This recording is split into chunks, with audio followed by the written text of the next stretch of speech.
जिया दरवाजे को हिलाते हुए ड्राइवर की तरफ देखकर कहती है, देखो मिस्टर, तुम्हें पता नहीं है, मुझे कराटे आते हैं और मैं अपनी क्लास में ना इकलौती लड़की थी जिसे ब्लैक बेल्ट मिला है। इसलिए ये सब हरकतें ना मेरे साथ करने की कोई जरूरत नहीं है। कार रोको और दरवाजा खोलो। ड्राइवर ने जिया की बात का कोई जवाब नहीं दिया। कुछ देर लंबी सांस लेकर जिया फिर से दरवाजे पर लात मारने लगती है। ड्राइवर चुपचाप गाड़ी चला रहा था। जिया ड्राइवर के बगल में बैठी कार से बाहर निकलने की पूरी कोशिश कर रही थी। अचानक ड्राइवर की नजर मिरर पर पड़ती है। ऐसा लग रहा था जैसे किसी ने उसे जिया से बात करने का ऑर्डर दिया। ड्राइवर हाँ में सर हिलाने के बाद जिया से कहता है, मैडम, आपको इतना परेशान होने की कोई जरूरत नहीं है।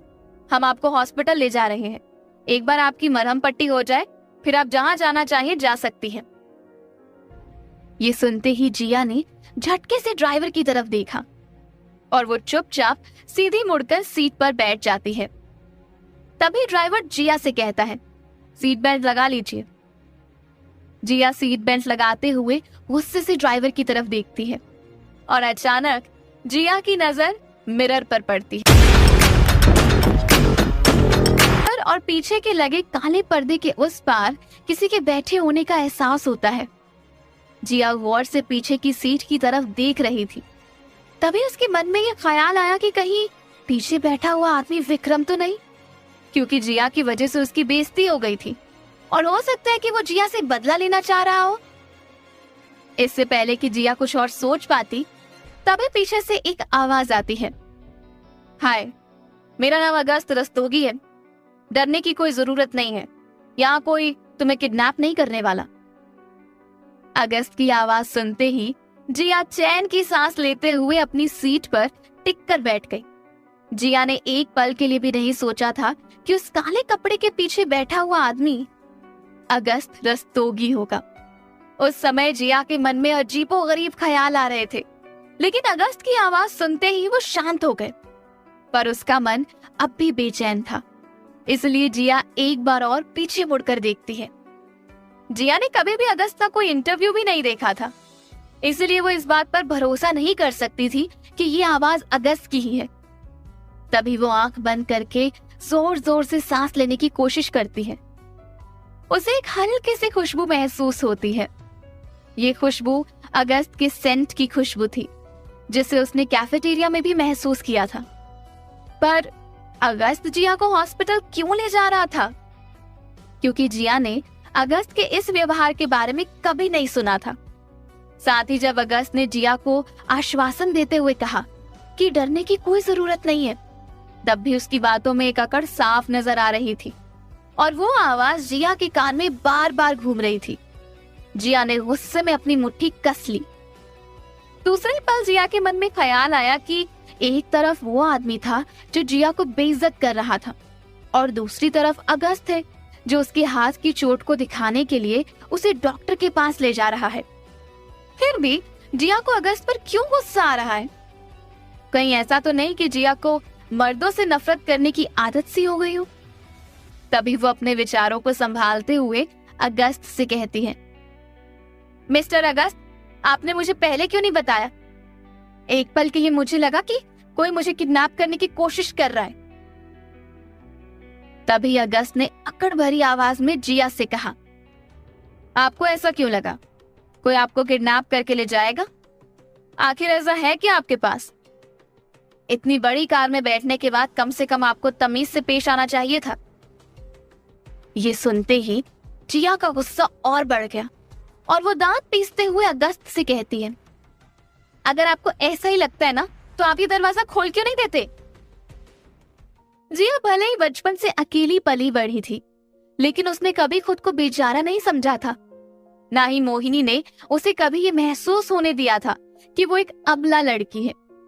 पर इस वक्त अगस्त की बातों से जिया को ऐसा लग रहा था जैसे अगस्त उस पर कोई उपकार कर रहा हो। तभी अगस्त और ड्राइवर दोनों चुप बैठे हुए थे। उन दोनों ने जिया की बात का कोई जवाब नहीं दिया। इसलिए जिया ड्राइवर की तरफ देखते हुए कहती है, क्या तुम्हें सुनाई नहीं देता? मैंने तुमसे दरवाजा खोलने के लिए कहा है, गाड़ी रोको। ड्राइवर धीमी आवाज में जिया की बात का जवाब देते हुए कहता है, मुझे माफ कीजिए मैडम, मैं आपकी बात नहीं मान सकता। मैं वही कर सकता हूँ जो सर मुझसे करने के लिए कहेंगे। ड्राइवर की आवाज बहुत धीमी थी और साथ ही उसकी आवाज में एक सरलता थी। तभी जिया को लगा कि ये ड्राइवर सचमुच से माफी मांग रहा है और वो कुछ नहीं कर सकता। अचानक अगस्त जिया से पूछता है, तुम्हारा नाम क्या है? अब तक जिया को पता चल गया था कि अगस्त से लड़ने का कोई फायदा नहीं है, इसलिए वो अपने दोनों हाथ बांधकर उसके सवाल का जवाब देते हुए कहती है, जिया। अगस्त कहता है, बस जिया, उसके आगे? खैर छोड़ो। तो मिस जिया, क्या आपको आपके माँ बाप ने तमीज से बात करना नहीं सिखाया?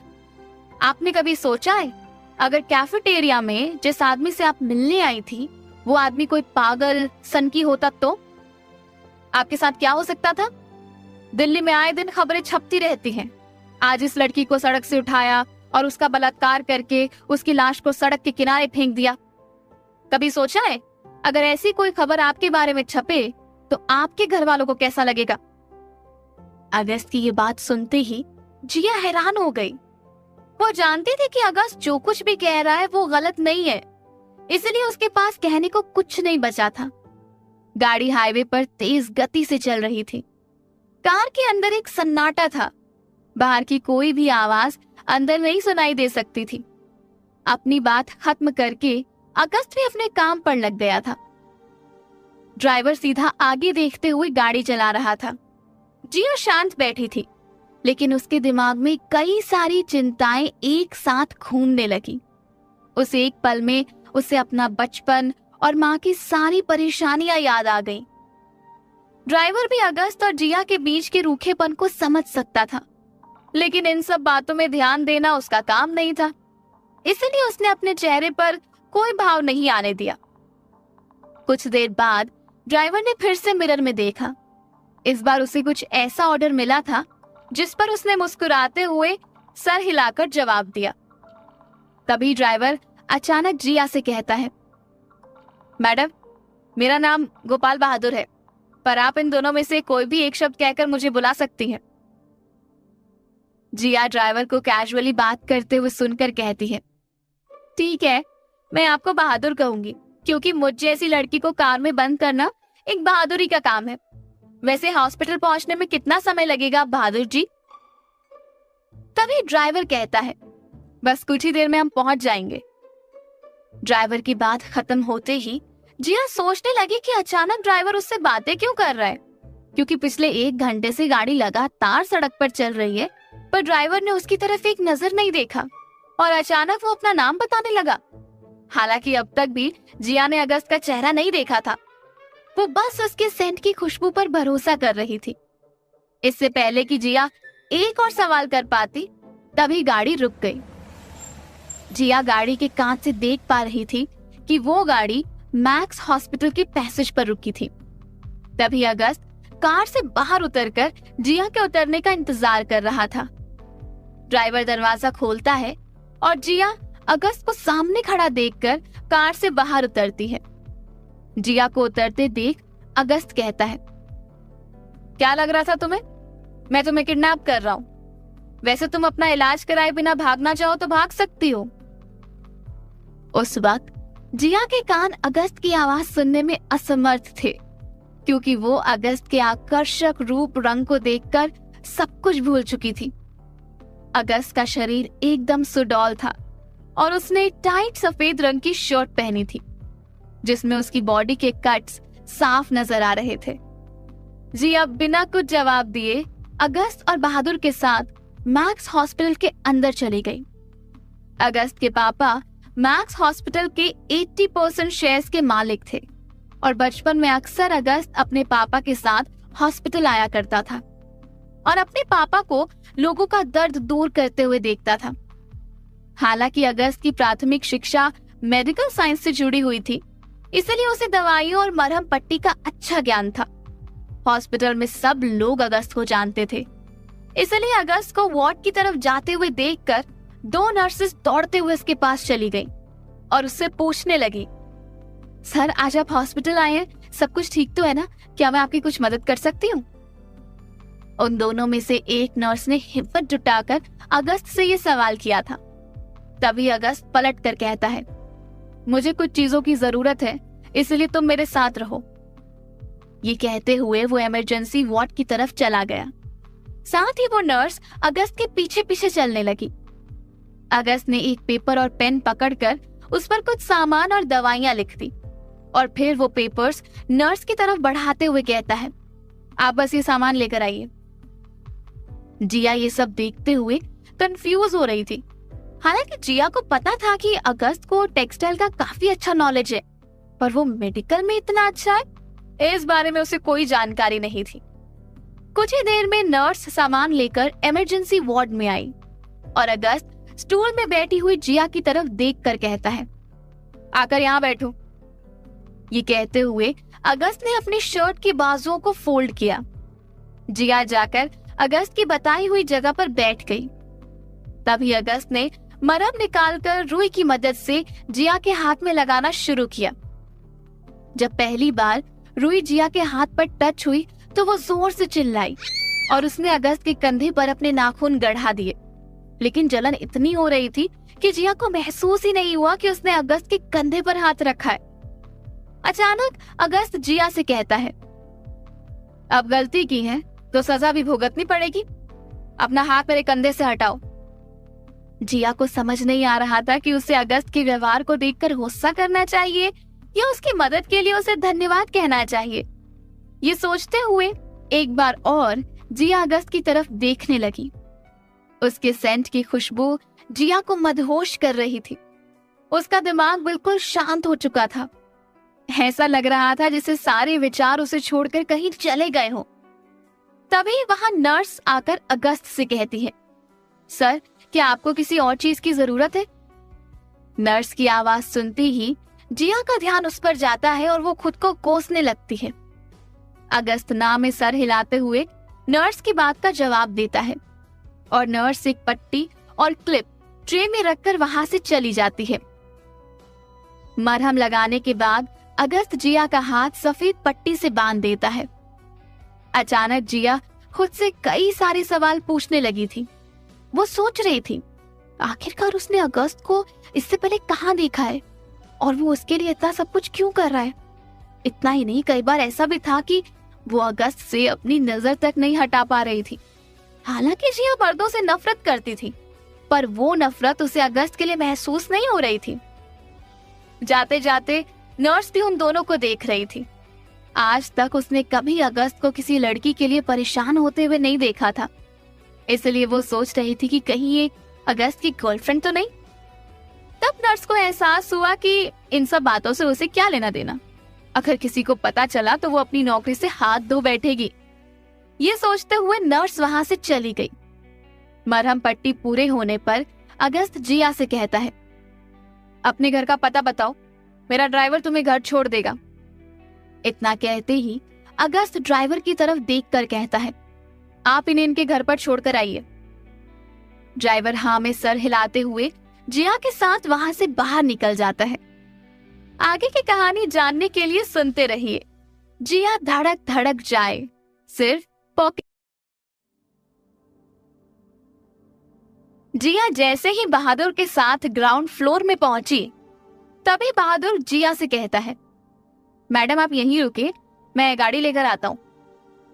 बहादुर पार्किंग से गाड़ी लेकर आया। जैसे ही जिया ने गाड़ी में बैठने के लिए दरवाजा खोला, तभी उसे गाड़ी के पीछे की सीट का दरवाजा खोलने की आवाज सुनाई देती है।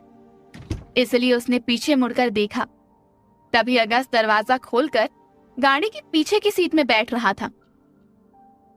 जिया अगस्त के इस व्यवहार को देखकर हैरान हो गई। उसने सोचा कि सिर्फ बहादुर उसे घर छोड़ने आएगा, इसलिए उसे इस बात का कोई अंदाजा ही नहीं था कि अगस्त भी उसी गाड़ी में आने वाला है।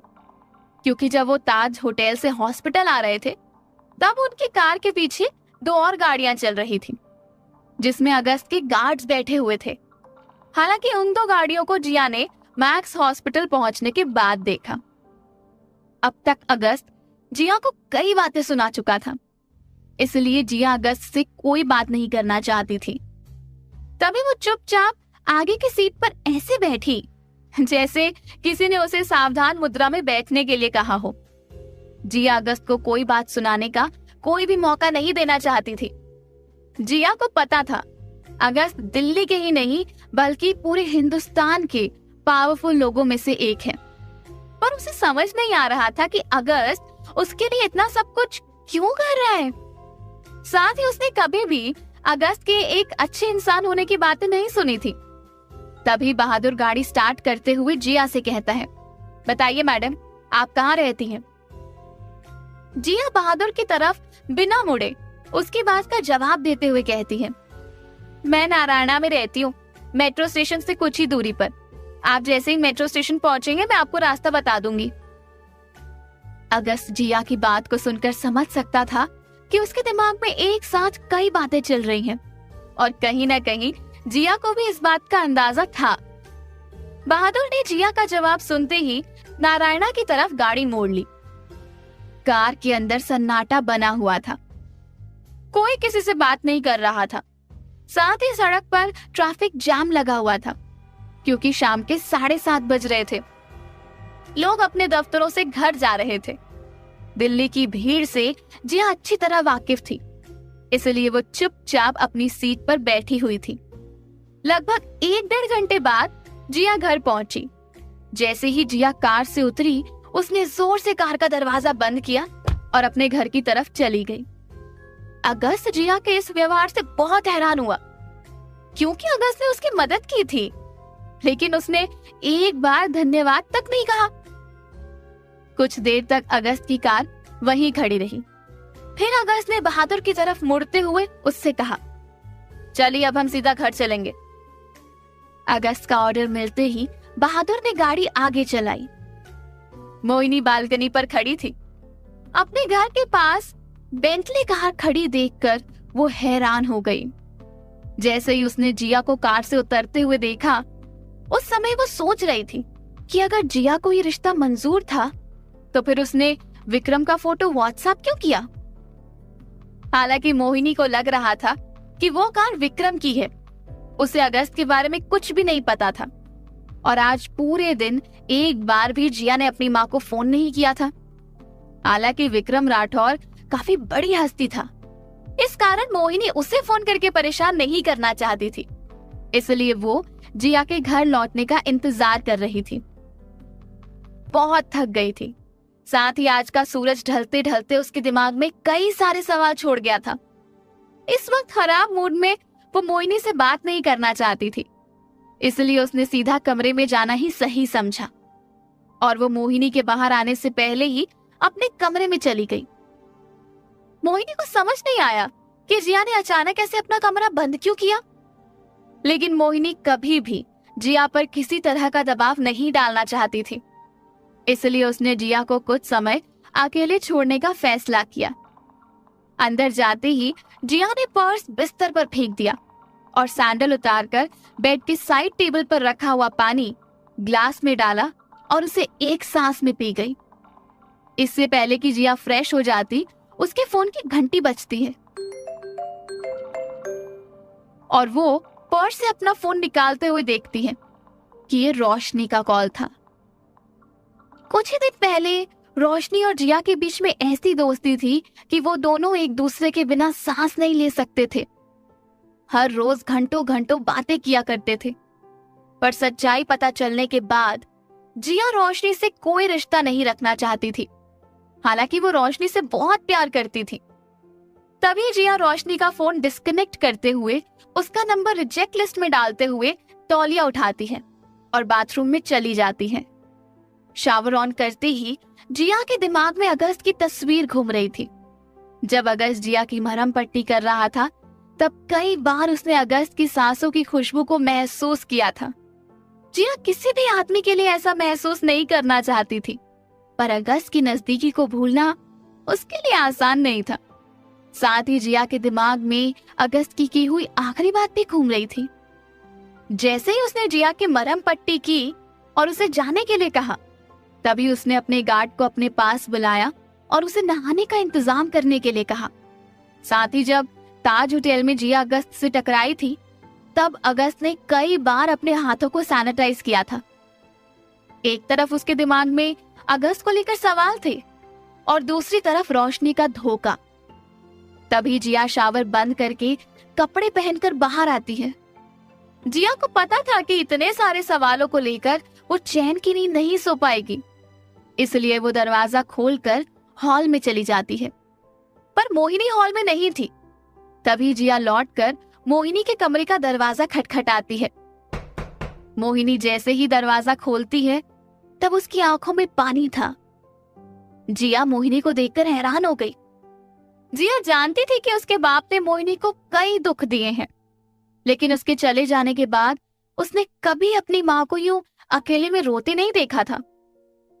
तभी जिया मोहिनी से पूछती है, माँ बताओ अचानक क्या हुआ, तुम रो क्यों रही हो? तभी मोहिनी जिया से कहती है, बेटा मुझे रोशनी का फोन आया था, उसने मुझे सब कुछ बता दिया। जिया को याद था कि मोहिनी रोशनी को पसंद नहीं करती थी और वो अक्सर जिया को भी रोशनी के साथ जाने से मना भी किया करती थी। हालांकि आज तक मोहिनी ने कभी इसका कारण जिया को नहीं बताया, लेकिन आज जिया का ये जानना जरूरी था कि आखिर मोहिनी की नफरत का कारण क्या था। तभी मोहिनी जिया के गालों में हाथ लगाते हुए कहती है, बेटा मैं जानती हूँ तुम्हारा बचपन तुम्हारे पापा की वजह से खराब हो गया और आज तक हम उनके कर्मों की सजा भुगत रहे, लेकिन मैं कभी नहीं चाहती थी कि तुम्हें कोई दुख हो या तुमसे कोई प्यारी चीज दूर हो जाए, इसलिए मैंने इस बात को छुपा कर रखना ही जरूरी समझा। पर आज मुझे तुम्हें बताना ही होगा कि रोशनी तुम्हारी सौतेली बहन है। जिस औरत के लिए तुम्हारे पापा ने हम दोनों को छोड़ा था, वो रोशनी की माँ थी। मैं नहीं जानती कि रोशनी को इस बात का पता है या नहीं, पर तुम्हें ना बताने का कारण बस यही था कि मैं तुम्हें दुख नहीं देना चाहती थी। मुझे पता था तुम्हारी सिर्फ एक ही दोस्त है, मगर मैं तुम्हें उस वक्त ये सब बता देती तो तुम उसे छोड़ देती और फिर अकेली हो जाती।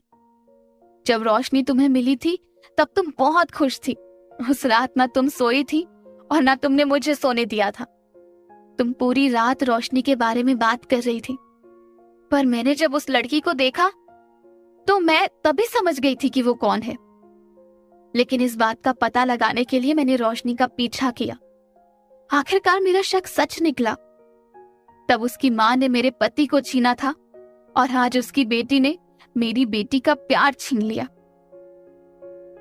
इतना कहते ही मोहिनी फिर से रोने लगी। हालांकि जिया का दिल तो पहले ही टूट चुका था। उसका पहला प्यार, जिसने उसे एक बार और मर्दों पर भरोसा करने का हौसला दिया था, वो उसे धोखा देकर चला गया। उसकी बेस्ट फ्रेंड, जो उसे इस दुनिया में सबसे अलग लगती थी, जिसका वो खुद से भी ज्यादा ध्यान रखती थी, उसने अपनी जिंदगी उस आदमी के साथ शुरू की जिससे जिया सबसे ज्यादा नफरत करती थी। क्या ये सब कम था जो एक और सच जिया के दिमाग का बोझ बढ़ाने के लिए उसके सामने खड़ा हो गया? उस वक्त जिया को अपने बाप पर बहुत गुस्सा आ रहा था। जिया सोच रही थी कि उसे जाने से पहले अपनी कोई जिम्मेदारी पूरी नहीं की, पर वो अब तक उसकी माँ और उसकी जिंदगी में असर डाल रहा है और उन्हें परेशान कर रहा है। दूसरी तरफ अगस्त घर पहुंचा। उसके पापा हॉल में बैठे हुए थे। हालांकि अगस्त जब घर आता था तब उसे घर का कोई भी सदस्य बाहर बैठा हुआ नहीं दिखता था, पर आज हफ्तों बाद दोनों बाप बेटे आमने सामने थे। लेकिन अगस्त सीधे अपने कमरे की तरफ चला गया। तभी अगस्त को जाते देख जयंत रस्तोगी, अगस्त का बाप और शहर का मशहूर न्यूरो सर्जन, अगस्त से कहता है, अगस्त तुम्हें क्या लगता है मैं यहाँ हॉल में पंखे की हवा खाने के लिए बैठा हूँ? ये सुनते ही अगस्त ने अपने कदम रोक लिए और वह पीछे मुड़कर जयंत की तरफ देखने लगा। कुछ सोचते हुए वो जयंत के पास आया और उसके सामने वाले सोफे पर बैठकर अपने बाप से कहने लगा, जी पापा बताइए, अब कौन सा इंटरव्यू देना बाकी है? जयंत एक रूखी हंसी हंसते हुए कहता है, तुम्हें क्या लगता है आज जो तुम्हारा ये रुतबा है वो तुमने खुद से कमाया है? चलो मान लेते हैं कि तुमने ये सब अपनी मेहनत से किया है विदाउट एनी सपोर्ट। फिर भी हमने कभी तुम्हें इस तरह माँ बाप को नजरअंदाज करना नहीं सिखाया। तुम मुझसे हफ्तों के बाद मिल रहे हो, कम से कम एक हेलो तो कर ही सकते हो। अगस्त नजर उठाकर कहता है, इन सब बातों के लिए मेरे पास टाइम नहीं है पापा, आपको जो भी कहना कह दीजिए, मैं आपके सामने बैठा हूं। अगस्त की कड़वी बात सुनते ही जयंत अपने फोन पर से उस सीसीटीवी फुटेज को दिखाते हुए कहता है, क्या आज तुम मैक्स हॉस्पिटल गए थे? अगस्त कहता है, इस बात का सबूत आपके हाथ में है, फिर आप मुझसे क्या जानना चाहते हैं? तभी जयंत कहता है, मैं कुछ नहीं जानना चाहता हूं, मैं बस तुम्हें बताना चाहता हूं कि मैक्स हॉस्पिटल में इस तरह आम लोगों को लाना बंद करो। वो हॉस्पिटल चैरिटी के लिए नहीं है। अगर हम लोग चैरिटी करते रहे तो एक दिन सड़क पर आ जाएंगे। ये सुनते ही अगस्त सोफे पर से उठकर खड़ा हो जाता है और जाते जाते अपने बाप से कहता है, ये मेरी पहली गलती थी, आगे से याद रखूंगा। मैक्स हॉस्पिटल में आपके शेयर्स हैं, मेरे नहीं। इतना कहते ही अगस्त अपने कमरे की तरफ चला गया और जयंत वहां बैठे बैठे उसको जाते हुए देख रहा था। उस घर में लगभग 7-8 लोग एक साथ रहते थे। दुनिया की नजर में अगस्त का परिवार आदर्श परिवार था और वो लोग अक्सर अपने परिवार की मिसालें दिया करते थे। पर घर के अंदर देखकर ऐसा लगता था जैसे कोई किसी का सगा नहीं है, और जैसे एक बिल्डिंग में रह रहे लोग एक दूसरे के घर के बारे में नहीं जानते, वैसे ही इस पूरे घर में रह रहे लोग भी एक दूसरे को जानते हुए एक दूसरे से अनजान थे। कहीं ना कहीं अगस्त के परिवार का एक साथ रहना सिर्फ और सिर्फ दुनिया के सामने दिखावा था, ताकि कोई उन पर उंगली ना उठा सके और वो बार बार अपने परिवार को डिस्प्ले करके मुनाफा कमा सके। उनकी कंपनी के जितने भी प्रोडक्ट्स निकलते थे, सब फैमिली पैक, फैमिली केयर या फिर परिवार सुरक्षा के नाम से बिकते थे। इतना ही नहीं, मैक्स हॉस्पिटल को जाने वाले विटामिन भी फैमिली केयर के नाम से जाती थी। दूसरी तरफ अगस्त अपने कमरे में पहुंचता है। फिर उसने अंदर से दरवाजा बंद करते हुए अपने फोन को निकाला। उसका कमरा एक पूरे घर से बड़ा था। अंदर जाते ही दाएं साइड में खाने की सारी चीजें रखी हुई थी, साथ ही किचन का छोटा मोटा सामान भी था। अगस्त को अपना खाना खुद बनाना अच्छा लगता था। छत और जमीन के बीच में सिर्फ एक कांच की दीवार थी, जिससे अगस्त बाहर का नजारा देख सकता था। साथ ही वो कांच बुलेट प्रूफ था। तभी अगस्त के दाएं तरफ जाकर चेंजिंग रूम का दरवाजा खुलता है। पूरा चेंजिंग रूम कपड़ों से ऐसा सजा था जैसे कोई आलीशान शोरूम हो। आगे की कहानी जानने के लिए सुनते